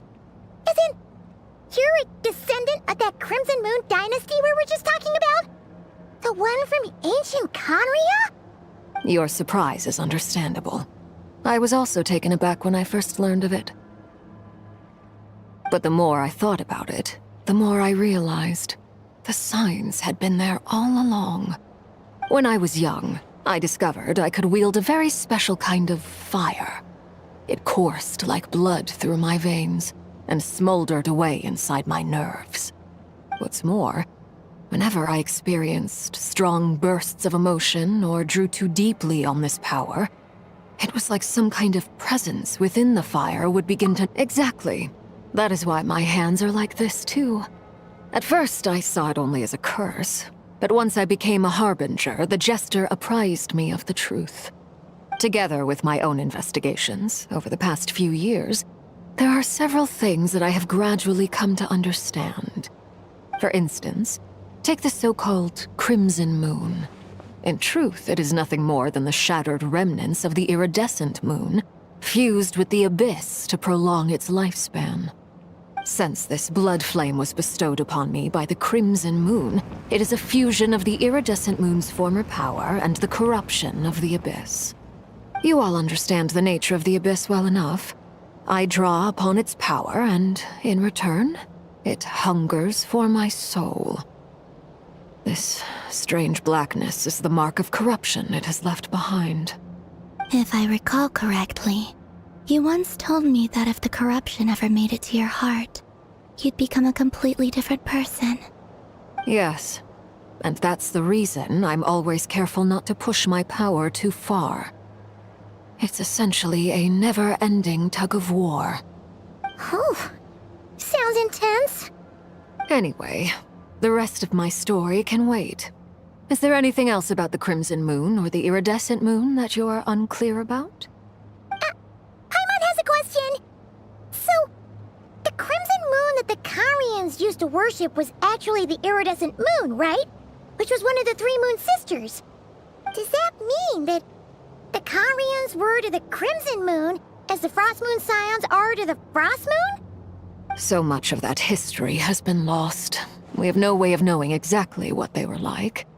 But I would suspect that the Conrians weren't as devout in their moon worship as it might appear. The iridescent moon's remains simply served as their link to the abyss. Later on, perhaps someone discovered a way to make direct contact with the abyss. Or maybe there was some kind of ideological divide. Either way, a dissenting faction staged a coup and drove out the royal heirs of the Crimson Moon dynasty. Still, even with the dark sun looming high overhead, the Crimson Moon's glow never truly faded. If you want living proof, it's standing right before you. The first time we met, I sensed something familiar in your presence. When I looked at you, I felt I could see that mysterious red moon in the corner of my eye. In your flames, I saw its broken image, surrounded by a strange black aura. Well, I appreciate that you kept it to yourself. Much about the Crimson Moon is still a mystery, and I'd prefer not to end up as the object of an insane research project. Anyway, time is against us here, so if there's any other questions, they'll have to wait. I just want to make sure I've got one thing straight. In her letter, Sandrone mentioned that since you are unable to contain the iridescent moon's marrow yourself, you intend to leave it in my custody. Correct? That's right. For now, it's the only way I can pay you back for your help. The iridescent moon is already part of who you are, so with its marrow in your possession, you'll be even more powerful than before. Deal. Then let's get started. Get what started? What does this place have to do with the Crimson Moon? When I first became a Harbinger, the Jester gave me a book called Paranhari, also known as Leobranto Inamorato. You should be able to buy a copy next time you're in Fontaine. It's a love story set in the Crimson Moon era, but setting aside the tangled romances of its characters, it also records a few interesting details. In the Crimson Moon era, or so the story goes, there was an orphanage that received children from beyond the bounds of this world, and subjected them to a peculiar induction ceremony. Beyond the bounds of this world? For real? And what kind of induction ceremony? The Crimson Moon sages looked beyond this world for beings with powers that surpassed the gods. But fearing they might lose control, they subjected these children to a process of refinement. They made these children crawl up a fireplace and kept asking them, "Have you died? Did you see it?" Until they finally admitted to having died and seen a crimson moon. The adults embraced the children who passed the ritual, telling them, "Within the fireplace, you have traversed the flames between two worlds. Here and now, you are born anew."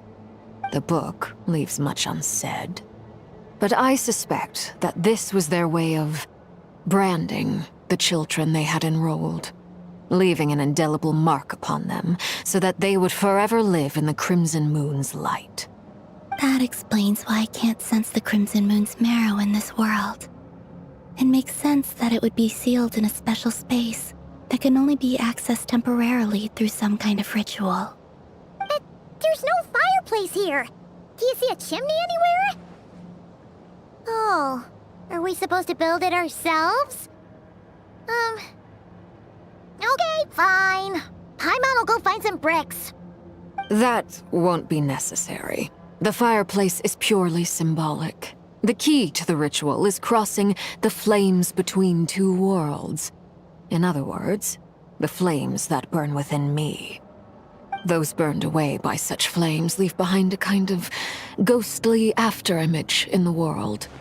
In the days of Conria, people believed they could be used to bridge the gap between the two worlds of life and death. In short, I can open a passage to that space for you. That's the easy part.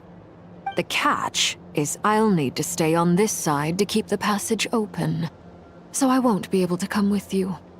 Once you're inside, you'll have to find your own way. Very well. Then I'll open it up.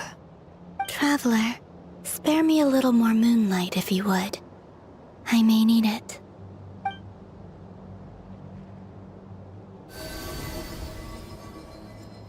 Thank you.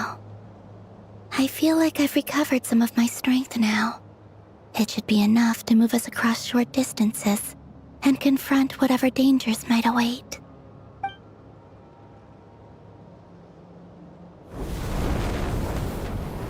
Mistress of the seven hues of ages past, great mother of the present, crimson-clad sovereign of the two realms, by fire severed, by fire renewed. I offer myself now and beseech your descent.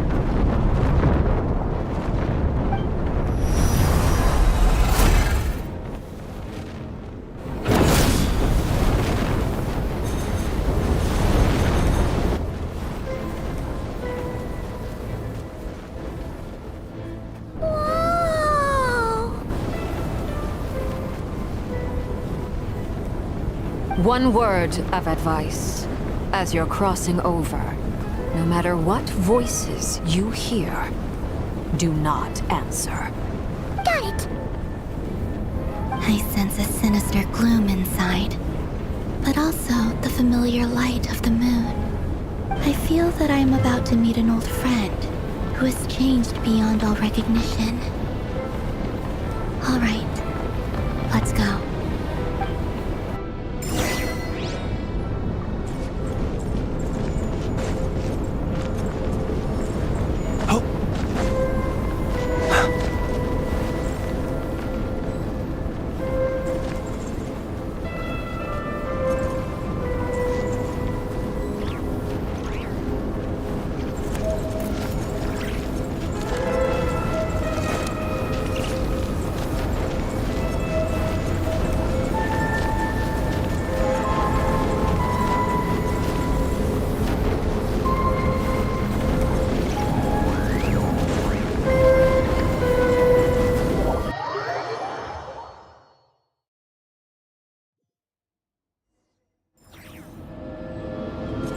I sense your presence and crave you death and rebirth.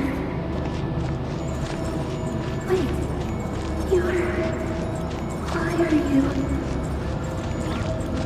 You have crossed over from another world, transcending fate itself. I have no right to.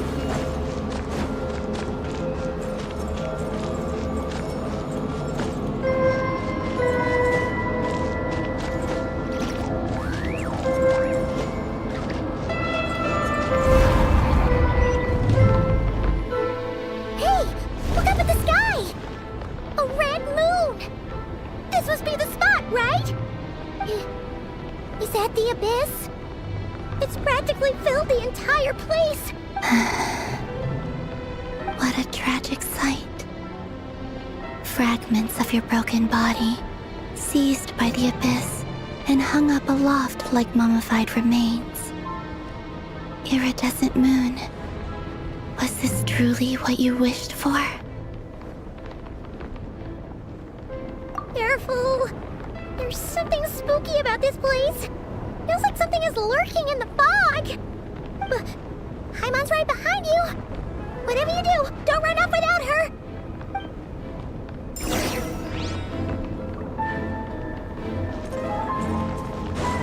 By the way, Kalambina, didn't you tell us that the iridescent moon had shattered into pieces? The moon up there looks pretty whole to Paimon.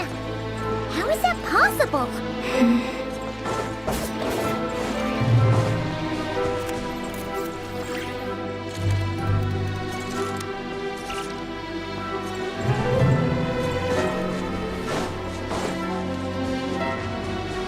Be silent.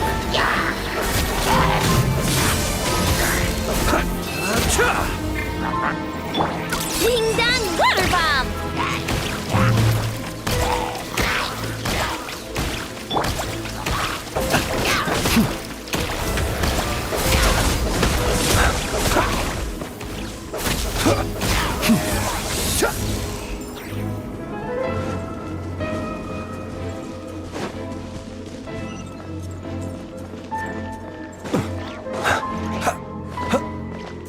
Just like I thought.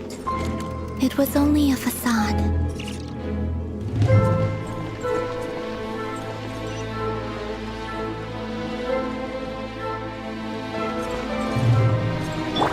Shower me with praise!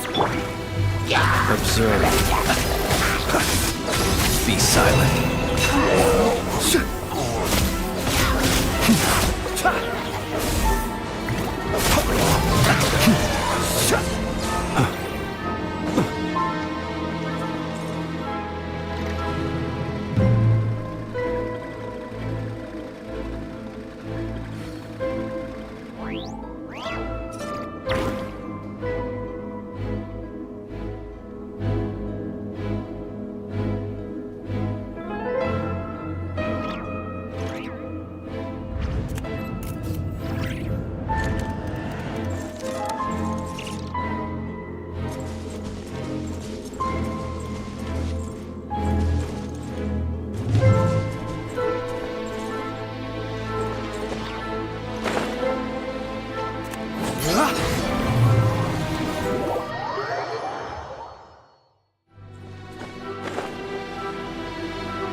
silent. And burn no more. Absorption test.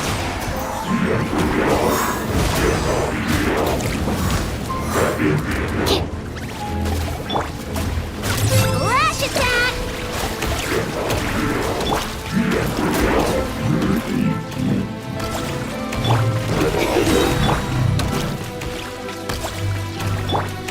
May I present?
People ought not be so frightened of ghosts.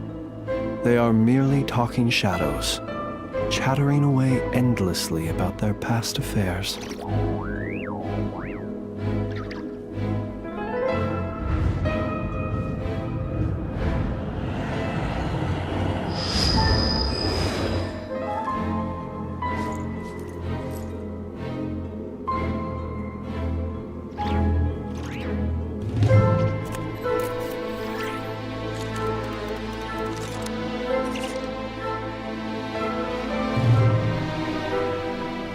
Let us have a modicum of patience for the richness and complexity of humanity. The wanton cruelty of the few is not worth our ire.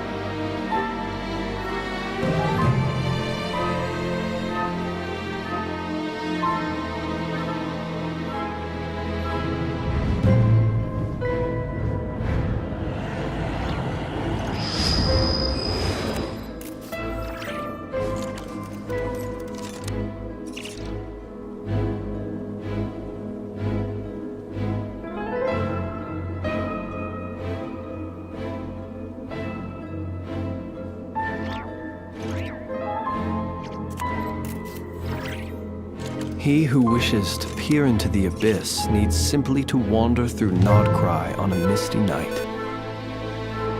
The march of the Wild Hunt will be sure to drag him into the darkness.